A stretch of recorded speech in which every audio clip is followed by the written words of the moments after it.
अमन, आज शोएब जमाई जी ने कुछ कॉन्स्टिट्यूशनल ऑब्लिगेशन की बात करी, सुन के बहुत अच्छा लगा कि हमारी ये जो डिबेट्स हैं, जो तर्क वितर्क कुतर्क या जो संवाद होता है, वो कहीं ना कहीं लोगों के दिमाग में एक सेंस डाल रहा है। लेकिन फिर भी शोएब भाई को और ज्यादा खुल के कहना चाहिए था, जो वो शायद इसलिए नहीं कह पा रहे हैं क्योंकि वो मुसलमान पुरुष हैं।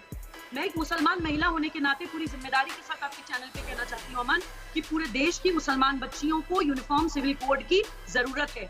यूनिफॉर्म सिविल कोड में शादी, तलाक, विरासत या फिर अडॉप्शन या फिर गार्जियनशिप, कस्टडी वाले मसले आते हैं, यानी कि महिलाओं और बच्चों से जुड़े मसले। ये जरूर मैं दोहराना चाहूंगी, महिलाओं और बच्चों से जुड़े मुद्दे मोस्टली कवर होंगे यूनिफॉर्म सिविल कोड में। क्या होता है हमारे समाज में, as per Mohammedan law, as per मुस्लिम लॉ जो चल रही है शरिया के नाम पर, एक्चुअली अल्लाह की लॉ वो नहीं है, लेकिन इस्लाम के ठेकेदारों के हिसाब से mother is not the natural guardian of her own child. एक माँ होने के नाते जब मैं ये पढ़ती हूँ, सुनती हूँ, तो मैं कहती हूँ धिक्कार है ऐसे कानून पर, आग लगाइए, उठा के डस्टबिन में फेंकिए। मैं आपके चैनल के माध्यम से मुस्लिम समाज के प्रबुद्ध लोगों से पूछना चाहती हूँ, एक माँ जिसने 9 महीने बच्चे को कोख में रखा, अपने शरीर के खून की एक एक बूंद से उसका एक एक ऑर्गन डेवलप हुआ, अपना दूध पिला के उस बच्चे को बड़ा करा, वो मुस्लिम लॉ के हिसाब से उस बच्चे की नेचुरल गार्जियन नहीं है? गृह मंत्री श्री अमित शाह जी ने साफ और स्पष्ट शब्दों में कहा कि हम यूनिफॉर्म सिविल कोड लाने वाले हैं। देखिए, फेज बाई जो देश की सांस्कृतिक राष्ट्रवाद के लिए आवश्यक था, राम जन्मभूमि मंदिर का निर्माण, काशी विश्वनाथ में मंदिर का निर्माण, 370 का जाना, और गाय के ऊपर भले अखिल भारतीय कानून नहीं बना, लेकिन ऐसी माहौल बन गया कि अब गाय की तस्करी या गौवध एक तरह से बहुत हद तक नियंत्रण में आ गया। ऐसी परिस्थिति में uniform civil code Amit Shah ji ने साफ तौर पर कहा कि हम ला रहे हैं। और दूसरी बात मैं बता दे रहा हूं कि भारतीय जनता पार्टी की सरकार आने के बाद लॉ कमीशन ने इस पर एक बड़ा ड्राफ्ट जारी किया विमर्श के लिए। देखिए, एक डेमोक्रेटिक डिस्कोर्स होना चाहिए, इसलिए होना चाहिए कि 50 साल से जिस बारे में एक धारणा बना दी गई है कि यूनिफॉर्म सिविल कोड लाना मतलब मुसलमानों के साथ अन्याय करना, यूनिफॉर्म सिविल कोड लाना मतलब ईसाइयों के साथ अपमान करना, तो भारतीय जनता पार्टी नहीं चाहती है कि हम देश में माहौल बिगाड़े। माहौल वो बिगाड़ते हैं, माहौल वो खराब करते हैं, इल्जाम हम पर देते हैं। आज मैं बस अंतिम बात कर दूं, इससे जहां जहां राज्यों में हमें आसानी हो रही ला रहे हैं, अखिल भारतीय स्तर पर हम ला रहे हैं। मुसलमानों का भी अपना यहां से एक लॉ है, ठीक है ना, तो पर्सनल लॉज तो हर समाज के लिए, यहां तक कि हमने क्रिश्चियंस नॉर्थ ईस्ट के लिए भी वहां पे पोलिएंड्रे इजाजत है। हमारे यहाँ पोलिएंड्रे नहीं है, यानी कि एक महिला होगी, उसके 4 पति हो सकते हैं, 3 पति हो सकते हैं, ये नॉर्थ ईस्ट में है, उसका लॉ है, उसको इजाजत है, बाकी जगह तो नहीं है। तो अलग अलग सेवरल फैमिली लॉज, इंडिया एक डाइवर्सिफाई कंट्री है, ये लॉज रहा है। लेकिन सवाल ये उठता है कि एक डायरेक्शन में उसको ये कह देना कि मुसलमान इससे परेशान हो जाए, ऐसा कुछ नहीं है। ये तो सरकार की मंशा पर आप कह रहे हैं दो बातें इसमें अहम उठती हैं। यूसीसी लाना मुस्लिम हितैषी है, ये बड़ी चीज आप बोल रहे हैं शोएब, मुझे बहुत अच्छा लगा, बहुत ही प्रोग्रेसिव डिबेट है।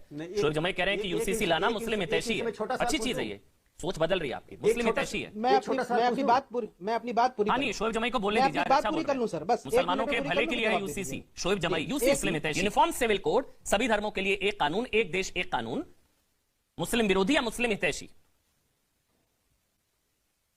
देखिए, आर्टिकल 44 है, संविधान सभा में भी इस पर डिबेट हुई, बहुत चर्चा हुई।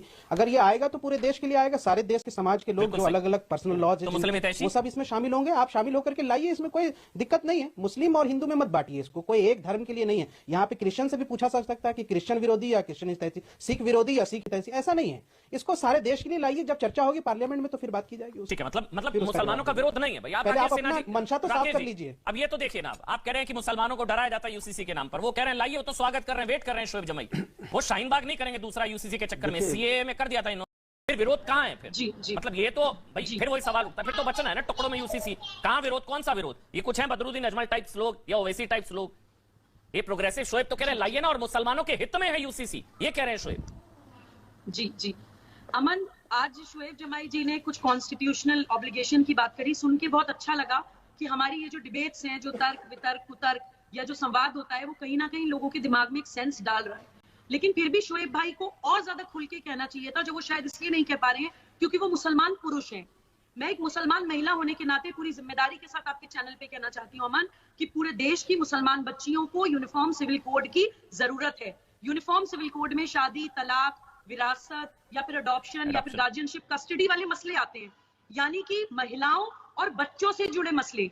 ये जरूर मैं दोहराना चाहूंगी, महिलाओं और बच्चों से जुड़े मुद्दे मोस्टली कवर होंगे यूनिफॉर्म सिविल कोड में।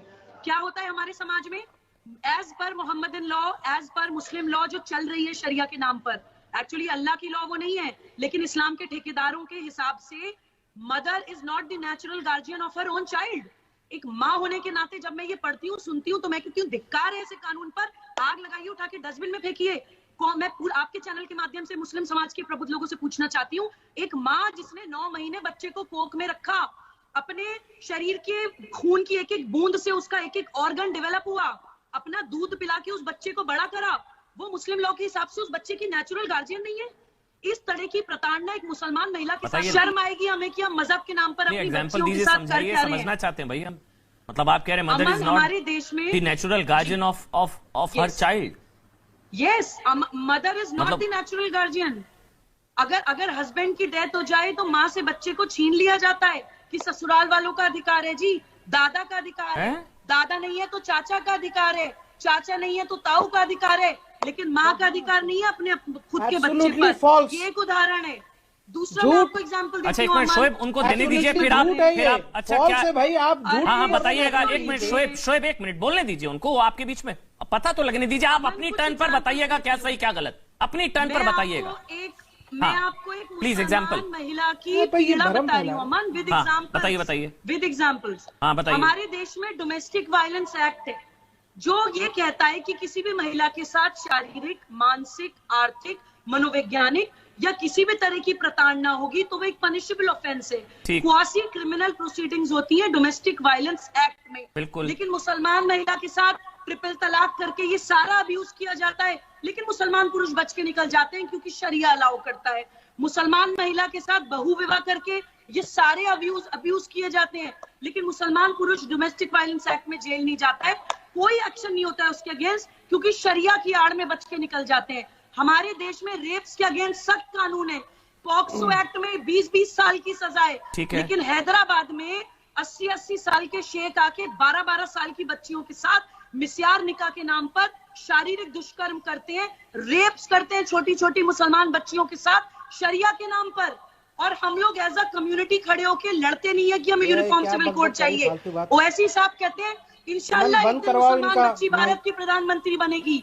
अमन just one last line, please please. इंशाल्लाह एक दिन मुसलमान बच्ची भारत की प्रधानमंत्री बनेगी, बिल्कुल बननी चाहिए, लेकिन तब बनेगी जब आप उसको इस mental, physical, emotional, psychological abuse से बाहर निकालेंगे। ठीक है, जब भारत की बच्ची के नाते उसको प्रोटेक्शन ठीक है ना, वो मैंने भी इसलिए सवाल पूछा है। अब तो शोएब भी कह रहे हैं, मतलब मुस्लिम समाज की एक आवाज भी कह रही है कि यूसीसी लाओ, तो आप फिर कांग्रेस पार्टी क्यों डराती है कि यूसीसी आएगा मुसलमानों के साथ ये हो जाएगा वो हो जाएगा? दीपक भाई, जयराम रमेश कह रहे हैं कि चुनावी है, यूसीसी आना चाहिए, मतलब ये कांग्रेस पार्टी की तरफ से आप भी कह रहे हैं उसी बात पे आ रहा हूं। पहले आइए फिर आगे बढ़िए। यूसीसी आना चाहिए ना, यूसीसी के खिलाफ या यूसीसी के पक्ष में है? बिल्कुल आना चाहिए। देश में सबको एक देश में एक तरीके से सांस लेने की आजादी होनी चाहिए, एक तरीके से सबको खाने का अधिकार होना चाहिए, एक तरीके से सबको सड़क पर चलने का अधिकार होना चाहिए। दीपक भाई पढ़ा नहीं है क्या यूसीसी यूनिफॉर्म सिविल कोड? क्या खाने पीने का मामला नहीं है इसमें? मैं बता रहा हूँ, ये खाने पीने का मामला नहीं है इसमें। अरे मैं ये मैरिटल लॉज का मामला है, शादी उसके बाद एडॉप्शन। अमन जी बोलने तो दीजिए भैया, तो गलत मत, खाने पीने का मामला कहां से आ गया इसमें? सबको खाने का एक अधिकार, यूसीसी का क्या? खाने पीने का मतलब कहने का कि शादी ब्याह, रख रखाव, प्रॉपर्टी, अभी इतनी देर से डिबेट कर रहे हैं यार भाई, सारी चीजें बात आ रही है ना यूनिफॉर्म सिविल कोड में, कैसी बातें करते हैं यार? खाने पीने का कहां से आ गया इसमें? सारी बातें कवर हो गई, शादी ब्याह।